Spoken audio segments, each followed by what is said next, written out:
રાજસ્થાનની રાજધાની જયપુરમાં એક મોટી દુર્ઘટના સર્જાઈ. જયપુરના સુભાષ ચોક સર્કલ નજીક ધવઈની ગલીમાં એક 4 માળનું મકાન ધરાશાયી થતાં 7 લોકો કાટમાળમાં દટાયા હતા.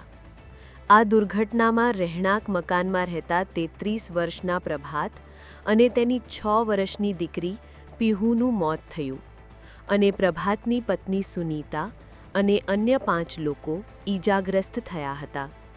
તેમને હાલમાં નજીકની SMS હોસ્પિટલમાં ખસેડવામાં આવ્યા.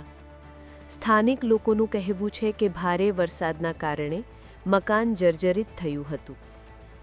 ये सुभाष चौक इलाके में हुआ था. रात को 1 बजे के करीब हमारे पास ये 7 पेशेंट्स जो हैं वो आए थे. उसमें से 2 हमारे पास रिसीव डेड थे. इसमें एक 5 साल का बच्चा भी था कि पूछने पर बताया कि मकान की छत गिर गई, उसकी वजह से ऐसा हुआ. अभी 4 हमारे पास एडमिट हैं ऊपर. उसमें एक रीढ़ की हड्डी का फ्रैक्चर है महिला को, 2 बच्चे हैं और एक पुरुष है, उसके कूल्हे की हड्डी के पास फ्रैक्चर है, जबड़े के पास भी उसको चोट है. लेकिन चारों पेशेंट स्टेबल हैं, अंडर कंट्रोल है उनकी सिचुएशन.